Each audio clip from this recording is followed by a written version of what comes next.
When Ryan's when it's time to begin, it's on the Rewind to Raw with John Pollock and Wai Ting, the A-team that makes sense of these things we see in the ring every week on TV. It's Rewind to Raw for Monday night. Download it Tuesday morning from the Post Wrestling site. It's Rewind to Raw for Monday night on USA Now on the John and Wai Take the Mic. Did John Cena and Cody Rhodes have anything fresh to discuss on Monday night? All that and more coming up on tonight's review. John Pollock and Wai Ting here with you. We are just getting through a mammoth news pack where we went through the life and times of Bill Mercer, who passed away over the weekend at the age of 99, the passing of Janice Carter, the mother of Dixie Carter, and independent wrestler Graham Moore. Plus, Endeavor has gone private. Cain Velasquez is sentenced in his attempted murder case. Gable Steveson gets beat over the weekend. Earthquake and Typhoon in the WWE Hall of Fame. And the headliner, the official announcement of the senior scramble at Joey Janela's Spring Break number 9. Wrestlers 55 and older are welcome. Under 55, get lost. You can come to the next night's Battle Royal. This might be the true cluster of the weekend. My real WrestleMania main event right there. All right. All of that can be heard on the XL edition of Rewind to Raw. Put down your $6, get a month access on the cafe, and you can listen to Rewind to Raw. You can watch it live. You get the news of the day, all of our discussion, get inside our brains, plus your Q&A at the end of the show, and, of course, feedback. So, with all of that said, we have a big week coming up here at postwrestling.com. We are chatting tonight about Raw, but coming up on Tuesday, it is going to be the return of the book club. Myself and Neil Flanagan, we are getting together, and we are going to be chatting about The Queen of the Ring, the book by Jeff Lean. We are going to be discussing the contrast between the book and the movie, covering the life and times of Mildred Burke and the rise of women's wrestling in the U.S. and in Japan on top of that. And we will be looking at the accuracies and inaccuracies of the film as well. So that is coming up on Tuesday for Double and Espresso members of the Post Wrestling Cafe. Also this week, a double shot of Daredevil, which is dropping episodes 5 and 6. Yeah, I have not caught up yet. Have you, John? Oh, I am right up to speed on Daredevil.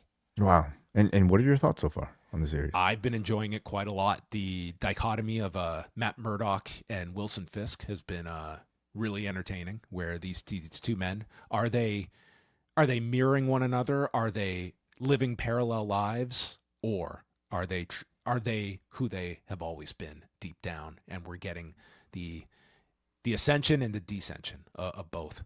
Yes. I believe Neil Flanagan will be joining them this week. He was supposed to be there last week, but I believe he's it's very tough to book him, you see. So I believe that he's rescheduled for this week. Well, that is going to be coming up later this week with Rich Fan and WH Park on the cafe.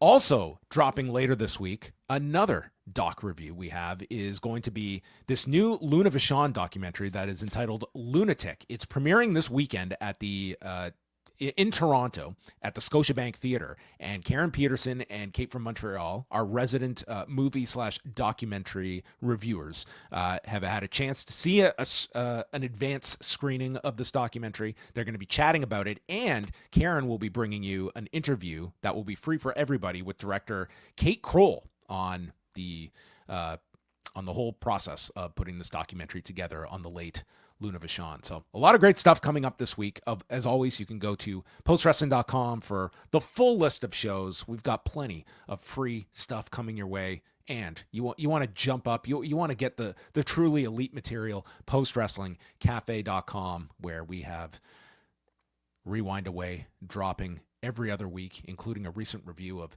Beatles 64. We did a talk not too long ago. And of course, weekly releases of Collision Course, Daredevil, Born Again, and so much more.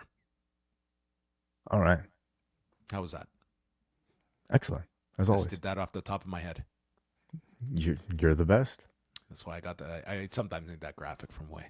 But there we go. That is what is happening in the world of post wrestling. Now we are heading over to Glasgow, Scotland, the site of this afternoon's edition of Raw at the OVO Hydro, with 10,516 tickets distributed, according to WrestleTix. And first of all, before we get into Raw, I do want to make mention of the fact that today is March 24th. Do you know what March 24th signifies? Brandon from New Jersey's birthday.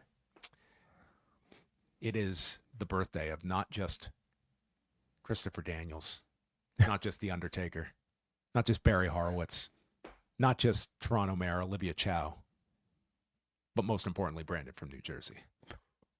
Wow. Who is turning 25 today. So congratulations, Brandon. Yeah. Our phenom, our dead man. Yeah, Happy birthday. He's in a truck somewhere right now, probably coughing up a lung, laughing at this. But happy birthday, Brandon. And to celebrate, Pat McAfee decided to get on a plane all the way to Scotland, and we got Pat McAfee. Maybe he was worried last week hearing Corey Graves, like, wait a minute, he's not going to be getting so comfortable in that seat. I'm going to take a day or two off. I got to go over to Glasgow. It could be that, maybe he, I imagine he makes a pretty penny for each of these appearances and maybe didn't want to miss too many of them. Well, he was there. He even rented a kilt for the occasion. And John Cena begins the show. And, of course, a vociferous reaction for John Cena. I will say this, the crowd, they were certainly, they were very hot for this segment, in particular, Cena coming out. I thought they were very into the main event, but I would say this was not an audience near the level of some of the previous European shows, and I'm stating that outright. See, this is that sliding scale I was referring to on Friday, where like, if we had just come to Glasgow, I don't know, from Mobile, Alabama, I think we from Buffalo, okay? There was a long portion of this show that felt like we were just watching a regular Raw from Buffalo. I mean, I don't know if they were Buffalo levels, John. Okay, I would still say this was a very good crowd, but we've just been spoiled with like some of the best. Listen, there were some cold matches on this too. I mean, this crowd was not. There were not 10,000 people. Oh, Lyra Valkyria. No, they were not singing that, were they? I mean, I guess they have to step their game up, Well, listen, I don't blame the crowd. I mean, maybe it's this was just objectively, this is not the level of the previous European shows. John Cena comes out and he asks the audience, do you have something on your mind? He says, I have turned the spotlight on you and I can rip any one of you to shreds. Last week, I put a clueless kid on blast and it got posted everywhere. You all loved it. And they chant, F you, Cena. And again, Netflix tries to, whether this is WWE trying to censor this for whatever reason, I don't understand this at all. When we closed off Elimination Chamber with Cody Rhodes dropping the F word, and now this is banned, and they're doing a terrible job at trying to censor this. It's like they were censoring like you, Cena, and missing most of the swearing here. Is Raw on Netflix worldwide, or are there still like some broadcasters in some markets that still air this over the air? There are, that you know of? There are a few, yes, that would have. Could be that maybe they care about the profanity, affecting the younger ones. I cannot imagine like. It's one thing for a performer to swear, and it's like you want to avoid that, and for those reasons. The idea of a crowd chanting, and that is somehow... Like, could you imagine someone complaining about that? Oh, it's silly. Now, if it happens repeatedly in rhythm and you have the opportunity to censor it and you don't, then I do think you take some responsibility for it. I don't care. Like I'll play this to my kid. Like listen to this crowd. I just think it sounds so ridiculous trying to censor a crowd chant, and they do it so poorly that it's just like, what are we even doing here? Don't worry, AI will take care of this problem soon enough. Somebody, the censor will be out of a job in 2 months. Yeah. Cena says, I always tell the truth while you use profanity. You laughed and memed a poor kid that was destroyed by me last week. I have listened to your lies and noise for 25 years. Your life is sad because being here, watching me, is the best it's going to get for all of you. I have conducted an experiment on you like rats in a cage throughout my career. When I bled, you thought I was tough. When I spoke, you were inspired. When I was edgy, you were excited. When I was vanilla, you were bored. And when I was selfish, you were disrespected. And the crowd's just, what? What? And he ends it by stating, and when I speak in rhythmic tones, you chant what? And it's like this crowd was like, oh, he got us. And Cena, you make this so simple. I will have my complaints a bit at the end of this segment, but I thought Cena was tremendous during this. I thought this was one of the best takedowns of the what chant we've ever had. You know, not only did he take it down, he introduced it so that he could take it down, and he did it masterfully. And this is a guy wow. who is typically very good on his feet, but just the cadence of this, it's like he knew these chants were coming, and this felt like he was building to this line and not one where he was just reacting to the what chants. Like it felt like he had, and he was delivering this line item that totally inspires the what chant. I thought this was really well done. Well, I don't know if there's much exaggeration to what he was telling us here. You know, he has studied all of our reactions to him from afar, and he essentially, throughout his entire 20-year babyface run, has been using us as a social experiment to learn our behaviors. What a sicko, right? All this time. Let's not give him too much credit, okay? Studying wrestling fans over the past 25 years, not the most creative people in the world. Like there are 5 chants that exist and like 3 songs. Like that is sort of the whole arsenal. I would argue wrestling fans are actually a lot more creative than fans of plenty other sports. You know, like you think there are a few. Well, football, soccer excluded. Soccer excluded. Okay, but come that's on, what I'm like gonna say. or just even like I don't know, fans of other things, or even like I'm sorry. As long as the "This is awesome" Fight Forever crowd exists, you're not going to get any creativity points from me. We need to update some chants in wrestling. Okay, badly. okay, I'll give you that. But like, politics is all about like predicting your audience's reactions, and I feel like, from what I can see, some of those audiences are a lot more easy to manipulate than professional wrestling crowds in some ways. But I love this sort of early portion where Cena essentially like broke down the crowd and analytically told us what he's been doing for 20 years. It feels like the type of like exaggeration of like who the real person John Cena might be, that, you know, we kind of got in Total Divas, where he's a guy who you can tell, even though he plays this like kid's character dressed up in Fruity Pebbles colors, you can tell he's an extremely thoughtful person where he thinks about the details of everything. And it's almost like he's basically just kind of exaggerating that side of his personality, where he's turning down the friendliness, driving up the coldness to the point where he's a machine, sort of. He's a computer. He's a prototype, if you will, you know. And I think I love this early portion. Yeah, I mean, there's something to be said for a man that has had this in him for 25 years, this hatred of this fan base, that he has bit his lip for this long. That part still doesn't completely equate, and maybe that to me is still one of the weaknesses of this, is in that we were never given a real compelling reason for why he's doing this now. Well, and we may not have a compelling reason. We will get to that, because once again, a very the omission of one Dwayne Johnson continued. But he says the most important thing happened in April of 2005. That's when I gave you the spinner belt, and you ate me alive and called it stupid for making a toy out of your prized championship that was taken seriously. Now he knows what makes the fans vulnerable. You're all belt marks, and I am going to ruin wrestling for everyone. He states that at WrestleMania, I will win my 17th title, which will make you forget the fun machine that is Ric Flair. Don't know if that was a heel line to everybody out there, but he says, I will win this championship and retire with it, thus taking this title home, and you can create a new toy belt because the real one goes home with me, because I will be the last real champion in WWE.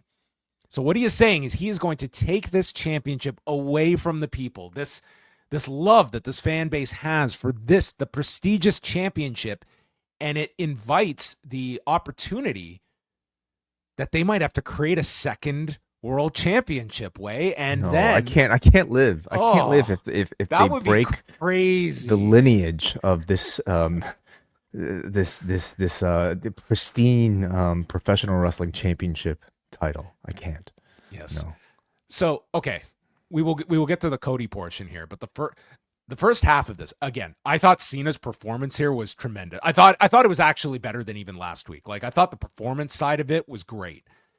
But there is, even if you want to give the leeway that whatever the Rock involvement, the explanation is going to come at a later date. If you want to just throw that they're not going to explain it now. At the bare minimum, your announcers have to be asking the questions that you, the viewer at home, would be having. Like, what about The Rock? Why did he align with The Rock? You need to be hitting home the question that you want answered, which is the question everyone wants answered. And instead, we're in like the Twilight Zone where, since Elimination Chamber, The Rock doesn't exist. He's been severed from this story. And to me, it's still like this big gaping hole in all of this that we're kind of just going with, well, Cena hates the fans. And I just felt like when that graphic came up later tonight, that next week they will be face to face, it was like, man, I'm like, what more do we like? If this is like the gear that we are in, I just don't know what more we have left here with this dynamic. Like, something new needs to be introduced here. There's certainly a lot more they can say. You know, we haven't really had the sort of personal promos, the personal attacks, at least from Cena. We've not heard Cena's sort of explicit thoughts about Cody Rhodes the person. We've heard a little bit from Cody about Cena, but not the other way around. These past 2 weeks, last week was about the fans. This week is about the championship. So I would argue there's still a lot. But to your point, John, you know, coming off of last week, I saw a lot of reaction to the reaction from people who were critical of that promo, saying, hey, like, we got so much more time, you know, just like, let it play out. I don't completely disagree with that sentiment, but at the same time, these are big questions that you were left with coming off of Elimination Chamber, and at the very least, I think they deserve to be hinted towards, or at least addressed. You know, like you mentioned, you know, either having the announcers ask that question, or Cena saying, "I'm not going to tell you. I'm going to wait till, you know, a time that I choose to explain that question," just to kind of make this feel like it's more of an off ramp from what we came off of from the pay-per-view, rather than just what feels like almost a complete forgetting of that particular moment. All that said, I agree with you. I thought this was fantastic. To me, still a little mustache twirly for my particular taste. You know, I could kind of do without the I'm going to end this company and there's nothing you can do about it, sort of like supervillain grandeur. At the same time, I understand that maybe Cena as a wrestler, like, I think he only has one gear, and that is to play to a wider audience, many of them being, you know, perhaps people who want a supervillainy type of character. So are we going with the idea that Cena could win the title at WrestleMania and he retires at WrestleMania? Is that no, that he keeps it until his retirement at the end of the year? I think that's what he's suggesting. Well, that's hardly a threat. I'm going to win this title, and then I'm going to defend it for another 8 months, where you will have opportunities to take this title from me, and then I'm going to leave. Well, he's confident enough that really got us over a barrel here, John. Well, he's confident that he's going to keep it for that. You're taking half of our world championships. Whatever will we do? I mean, it's yeah, it really I didn't take this as the threat that this audience was exactly. Oh no! Oh, what? It really does do? completely forget about Gunther and Jey Uso's match. With that one not really being the one that we all love at all, I suppose. Well, you kind of had to overlook that giant aspect to this. That yes, listen, our role here as professional wrestling podcasters is to pick this thing apart with a microscope. I would suggest this is not nitpicking. There are 2 world championships. We just spent 2 months of people winning Royal Rumbles and to pick a champion. I don't think that's nitpicking. I think it's nitpicking because in the end of this, do you think most people hated John Cena and wanted to see Cody Rhodes beat John Cena? At the end of this segment? Yes. I don't think the threat of the championship changed that at all. I think people's reaction to that would have been the same as I think people just want to see this match. Okay, well, I think at the end of this, even if that sentiment was already there among the fans, I think they at least maintained it, if not heightened my desire to want to see Cody Rhodes beat John Cena. And all the details about like why did John Cena wait 20 years to explain this?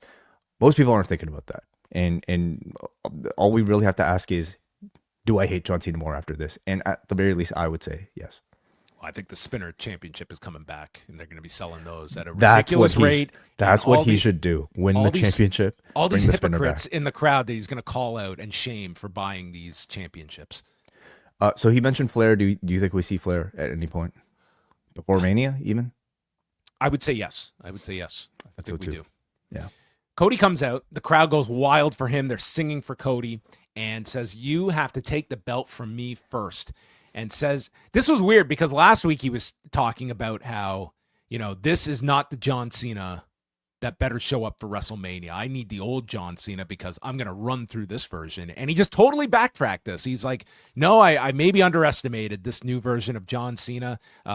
This might be the most dangerous version of John Cena. So he's done a total 180 on the threat level. And he says that he's challenging Cena on the spot to try and take his belt, and Cena teases having the match right now in Glasgow, but he walks off. So he teases coming back, he doesn't, and Cody says that your psychotic need to win this title doesn't outweigh our need to keep this championship. You'll leave empty-handed at WrestleMania and away from WWE.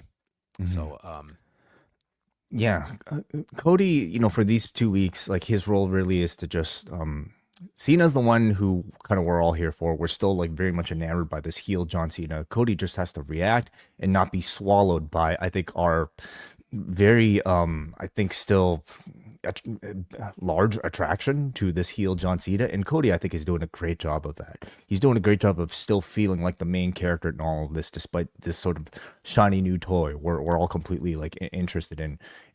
Cody, like if I feel Cena still a little bit mustache twirly, Cody, I don't think has that problem at all. Even in sounding like a super Boy Scouty Captain America type of babyface, he sounds so convincing doing it that I can believe that this is who this actual person is. Yeah, I won't be too critical. I'm just saying that next week, I do feel this. I think you have run near the edge of just the novelty of Cena in this role, and I do think next week you do need to take this segment to another level if we're just doing another in the ring trading of words. I think they will. Again, I at this point want them to hear to get a bit more personal with each other. Cody alluded to maybe it'll be a battle rap. Maybe that's week 5. Yeah, maybe at some point. But they do have a long history together. Cody's alluded to like driving Cena around and all that. I'm sure they have a lot of material that they could dig into. I want this. Did they take photos together back in the day? That'll be key for the package. Plenty, I'm sure. Jey Uso's big mystery partner. He believed in Jimmy Uso as his partner. And how many people you think were disappointed at not hearing that music? It didn't seem like anybody in this arena, but I was very curious to see like what kind of I think he would have gotten a pretty big pop if he was here. It would have been the biggest pop. Okay, Cena might be bigger, but like it would have been one of the bigger pops of the night if Joe Hendry showed up. I also think like maybe it was on purpose that they didn't have Jimmy Uso come out for his own entrance. He just basically like came out of like the background of Jey Uso's entrance. Like, oh look, it's Jimmy. Yeah, they made no big deal out of this Usos mini reunion. But I mean, it did play into a kind of a story throughout the night. They took on A-Town Down Under. We come back from break. The best part of this. Grayson Waller does his somersault into the ring for his blockbuster, but Jimmy catches him with the Samoan drop. Michael Cole calls it great sling blade by Waller, and Pat corrects him saying he was actually countered and hit with a Samoan drop. And dude, Michael Cole, he didn't even flinch and just, yes, you are right. And he just keeps going. The man is a robot when he is calling these matches, but there you go.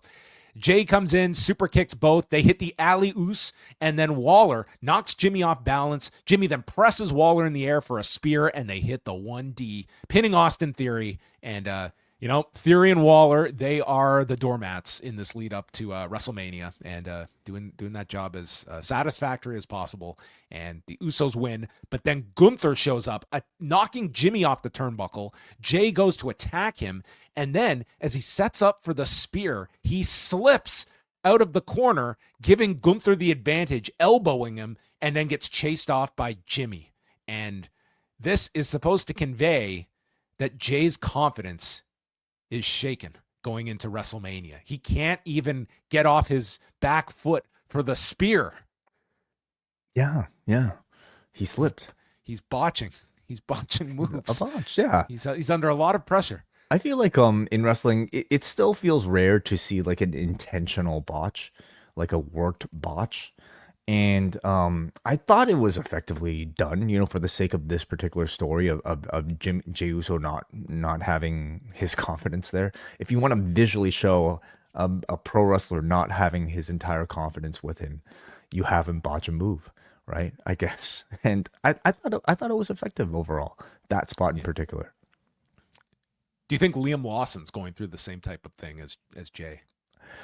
Is all of this just a big setup for his WrestleMania match against Max Verstappen, perhaps?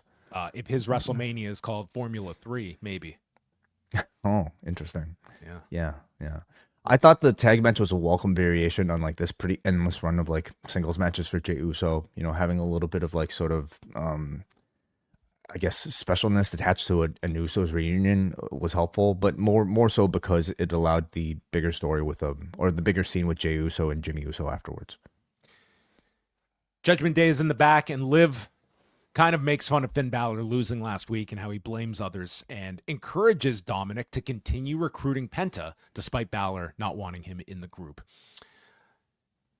Then it was time for our video, the history of El Grande Americano. And we see shots of Blue Demon, Mil Mascaras, the Guerreros, and hailing from the Gulf of America, who was raised to be the ultimate luchador, blackballed by his enemies and disappeared without a trace.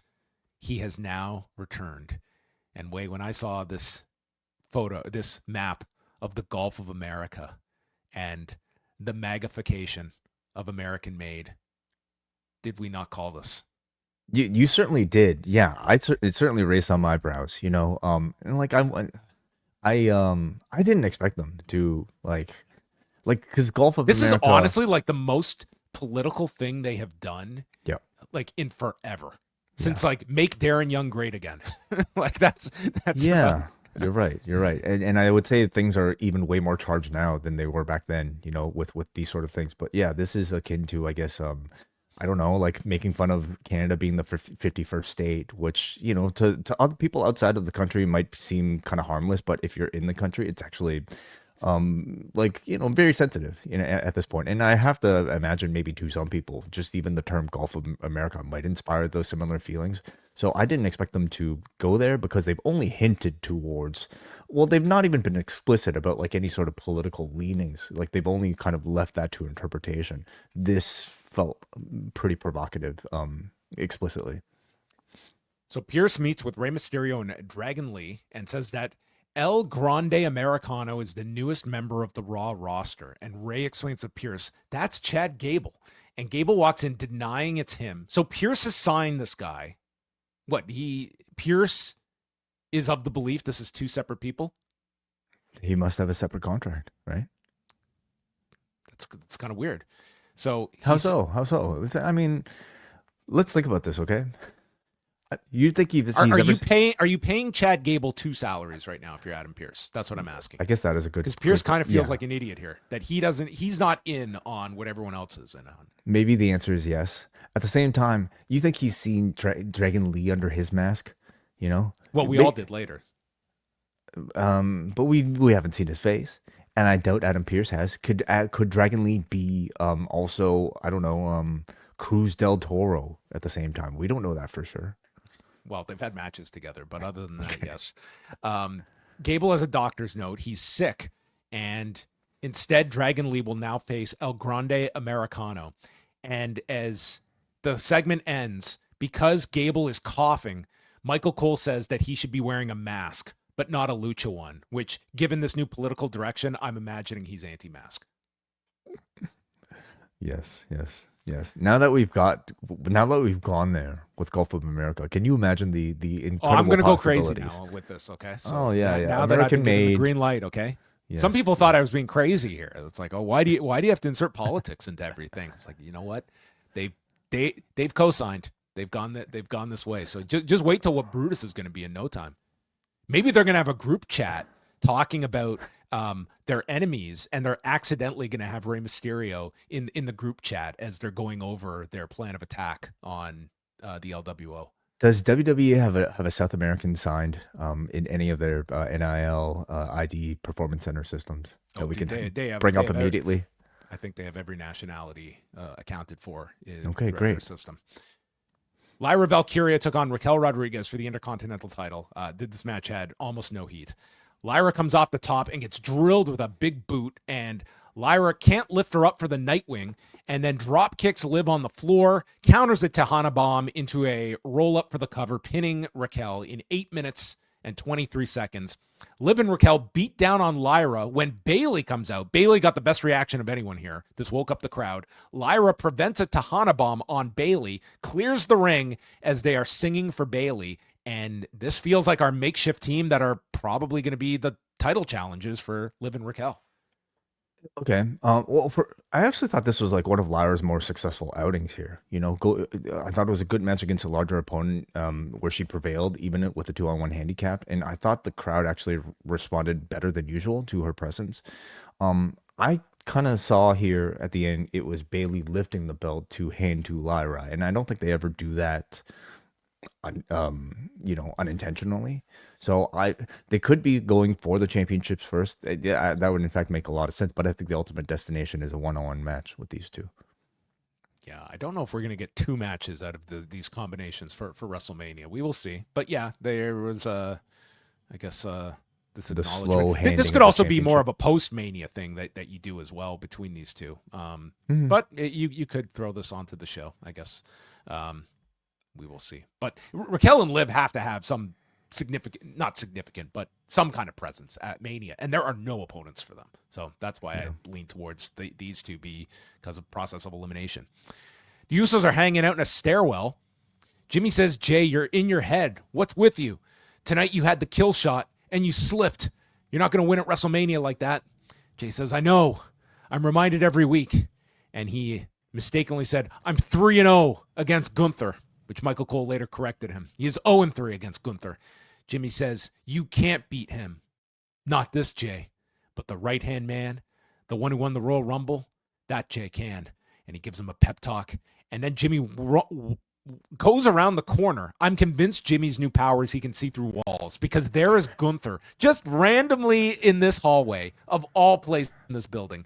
And he goes up to Gunther, challenges him to a match next week, as Gunther says, as long as you don't trip and fall like your brother.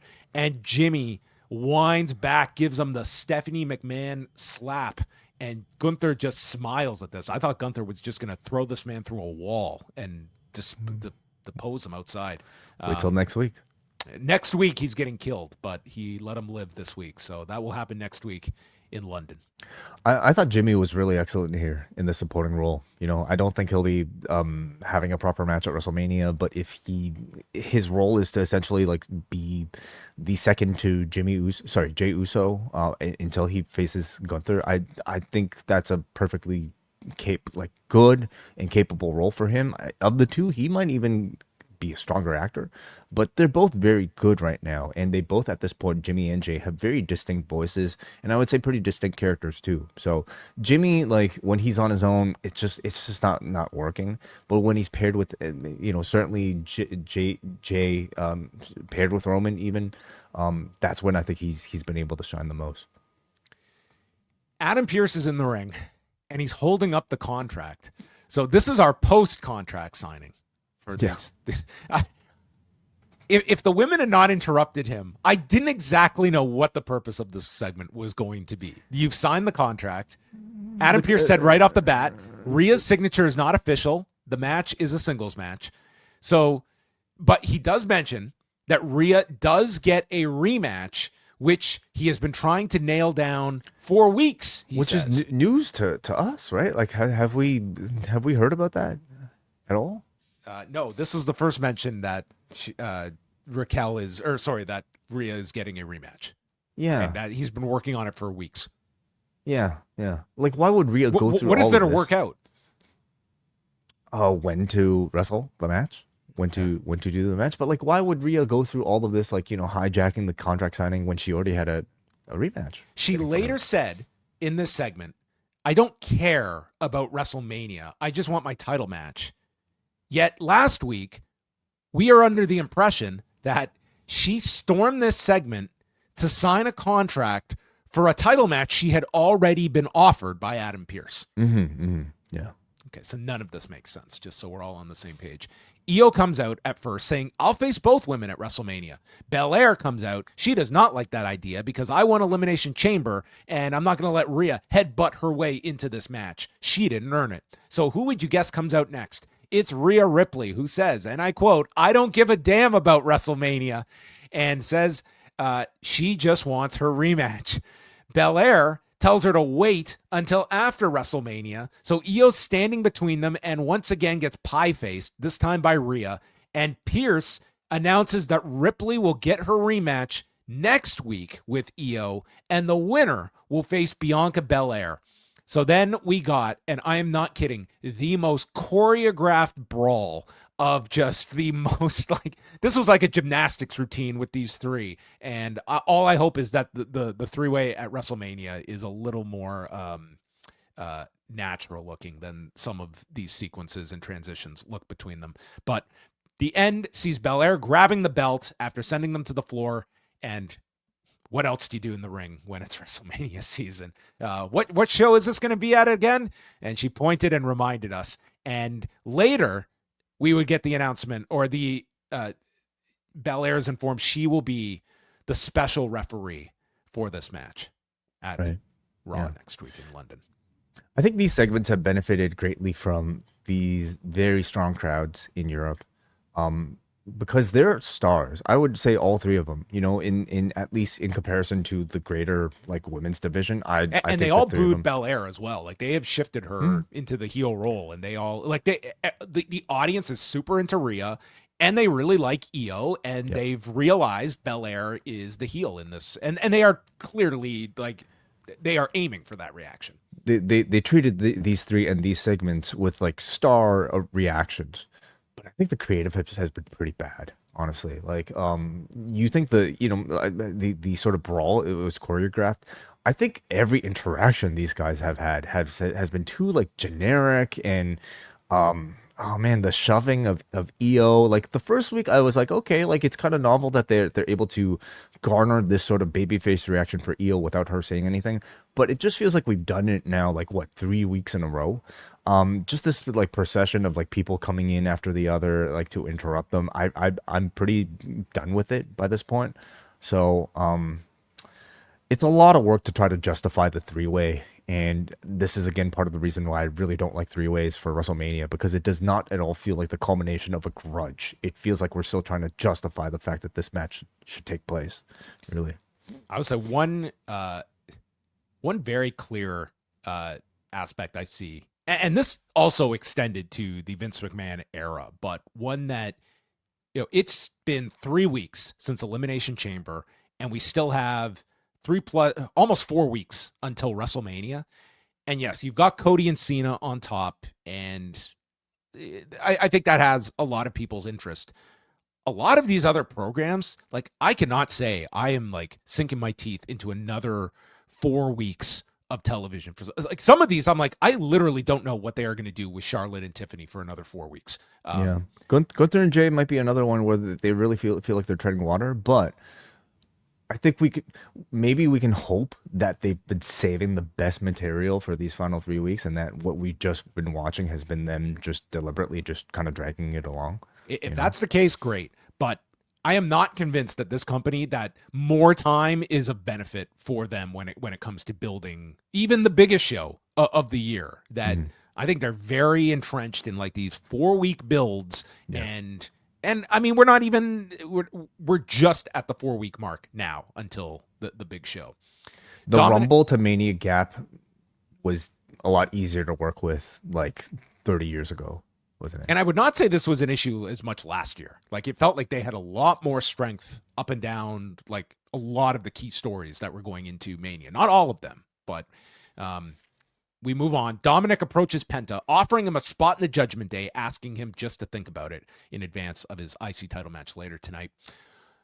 War Raiders video airs, and the New Day enter Adam Pearce's office. They want a tag title shot at WrestleMania. Pearce has just lost his mind at this point and says, go prove it in the ring before you get a shot. And my counter would have been, what other teams are in contention right now? Who do we even face? Would be my question.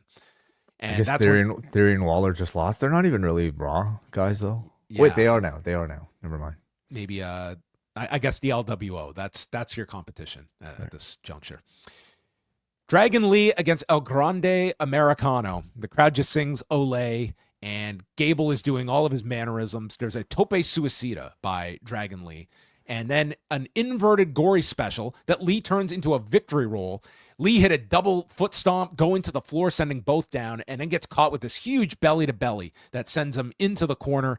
Gable lands on his feet from the moonsault. Liger bomb by Dragon Lee, crowds into the match, and then Gable, from the Tree of Woe, comes up, pulling off the mask of Dragon Lee, leading to an ankle lock and the submission in 8:55. And I thought this match was very entertaining. I thought this was the match I enjoyed the most on the show.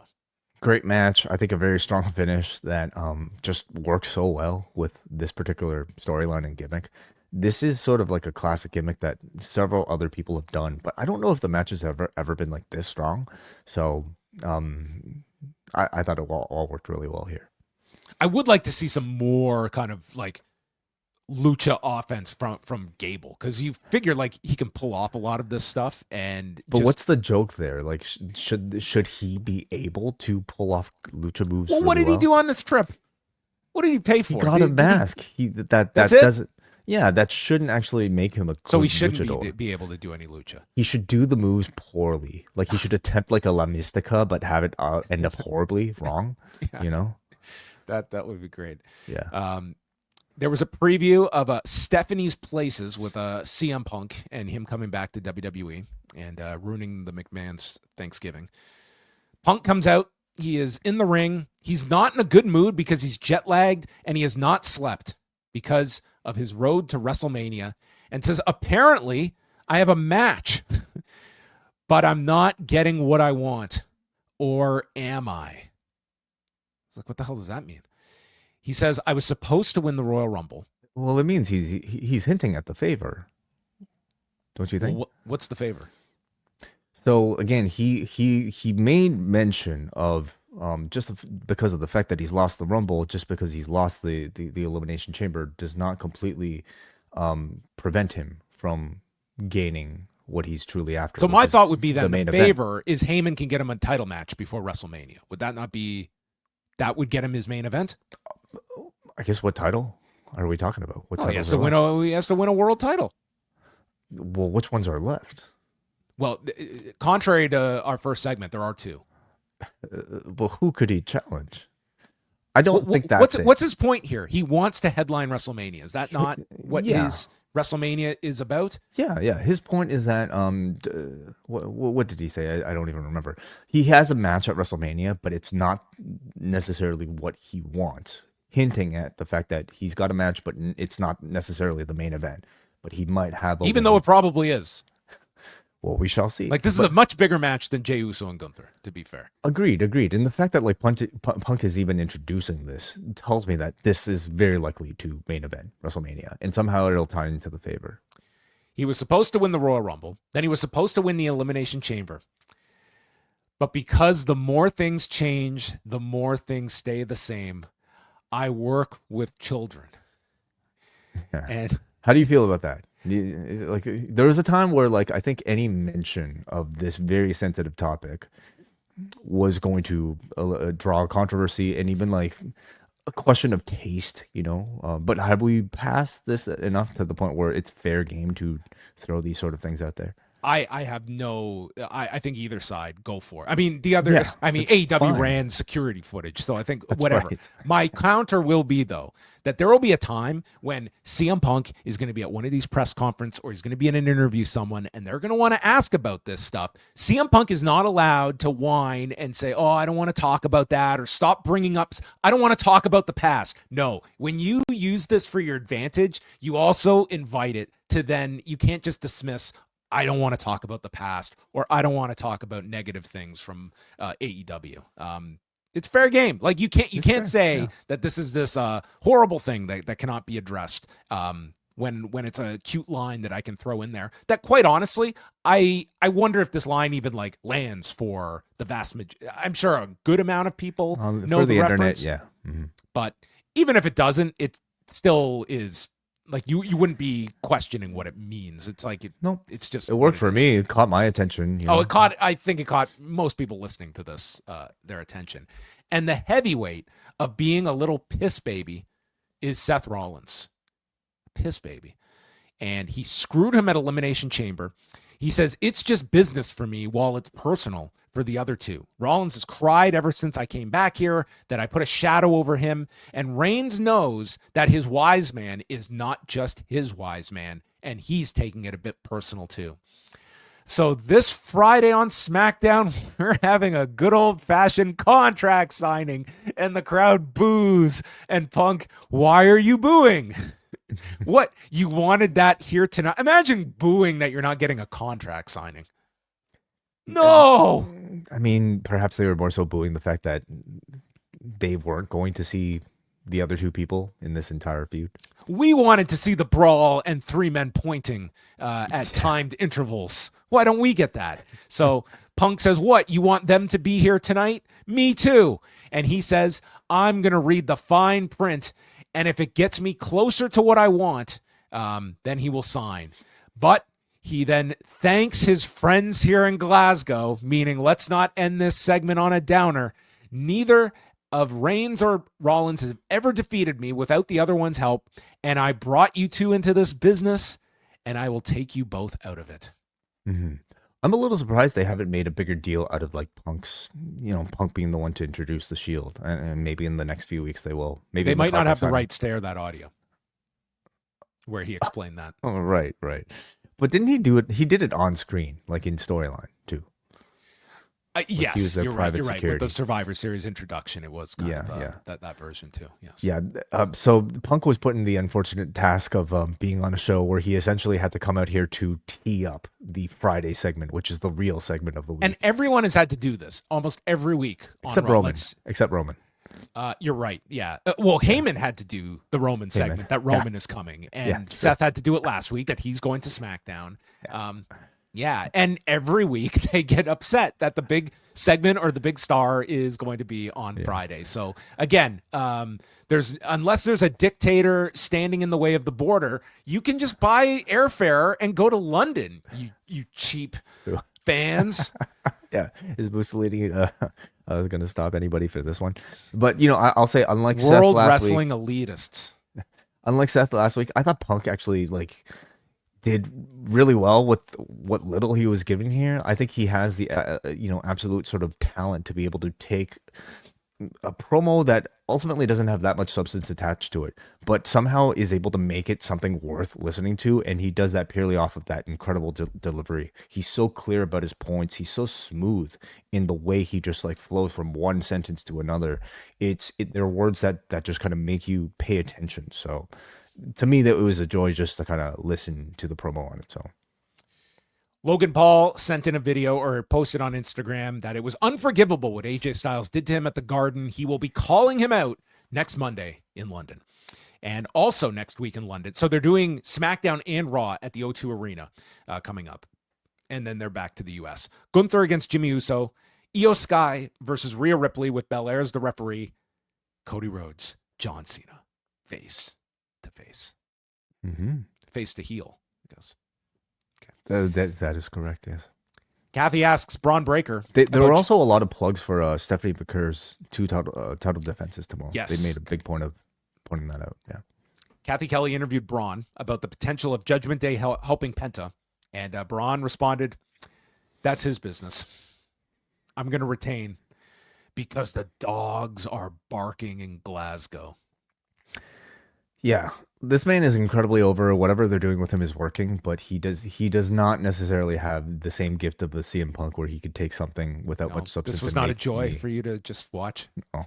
I don't understand the sort of reliance on all the dog stuff. They just want the fans to bark. That's all they're trying to do with that.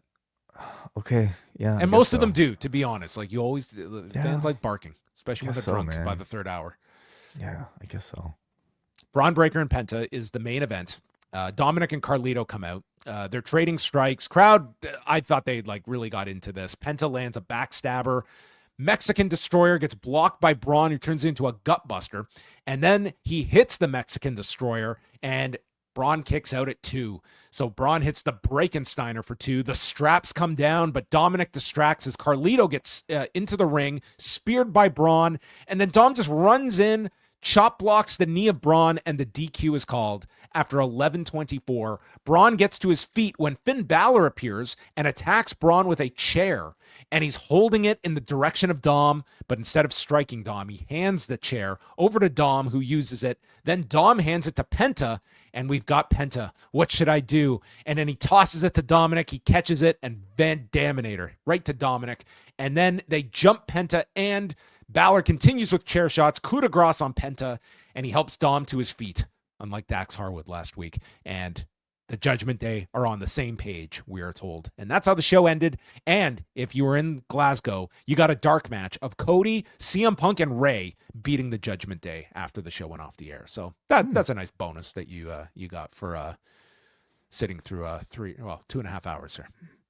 I like the match. I think these two have very good chemistry, and the crowd is very, very, very into both guys in their own ways. I was curious to see how they would book this one as a double babyface match, and I mean, they booked it with a bullshit finish so that you have somebody to hate coming out of it. Perfectly fair to me, given the assumed direction for WrestleMania. So it seems to be what a is the three-way. assumed direction for WrestleMania? I think it's at the very least a 3-way, if not maybe the inclusion. I wonder if a Dominic might find his way in the match somehow. I feel multi-man, and the idea of there's this sort of tension with Dominic and Balor, and is Dominic working to help Balor, or is he going to screw Balor? Like the idea of he's in the match. Yes, that was my thought coming out of this. Yeah. I could see that. I was not too enamored with this edition of Raw. I thought that I liked a lot of Cena's performance, and I wasn't even too down on it. I thought the main event was fine. I did enjoy the El Grande Americano match with Dragon Lee. I'm just saying overall, I don't know. This build for WrestleMania, I do feel like it needs some. It just is feeling like we are very much in this patterned way of just going through a lot of these programs. That once you get outside of Cody and Cena, it just feels like it's very by the numbers of what they are doing, and it is just feeling like just this litany of contract signings and face to faces, and I don't know. I'm just not feeling that big momentum a month out here, but I don't doubt that it will be there. But this was one show where by the end of it, I don't know. It was one that was not one that I was. I don't disagree with you on maybe my overall feeling for like the undercard of WrestleMania. I still enjoyed the show overall though, because I think so much of my memory of it is due to the Cena stuff. I thought you had like a good amount of star power on the show between a Cena promo and Cody and CM Punk being on the show. I thought there was some good wrestling on the show between the main event, despite the non-finish and that Gable match. But I don't completely disagree with how you feel about the build itself. I would say that I think my excitement for like the Rumble, my excitement for maybe even the Elimination Chamber has been higher, maybe this far out for those events than it has been for WrestleMania. But I also fully expect that we haven't seen the best stuff in this WrestleMania build yet, and I do believe that I they hope are not. holding That'd be a scary thought if we peaked for these guys. Yeah. That's the best we've got for Charlotte and Tiffany Stratton. It was the satellite interview on Friday. So listen, we got 1, 2, 3 weeks left before WrestleMania. And that's 3 episodes? That's a lot of hours. Yeah. Mhm. Yeah. 31st, 7th, and 14th. Yeah, you're right. Throw 3 weeks. 3 Raws, 4 SmackDowns. 4 SmackDowns. Mhm. Yes. All right. Well, there you have it, everyone. Those were some of our thoughts on Raw from Monday. We're going to be taking your feedback. That's going to be on the XL edition of the show. If you're watching live, just sit back. We're going to get into that. And you know what, Way? I'm looking at my clock. I think we have a little bit of time for Chinese Grand Prix discussion as well at the end of the show. Boy. So let's. I didn't stay up till 5 a.m. for nothing on Sat. No, I didn't watch it live. There's no way. That would have shocked me. There was no reason to wake up for Sunday morning unless to talk about it with Wai Ting. So goodbye on YouTube, XL. We're just going to keep rolling.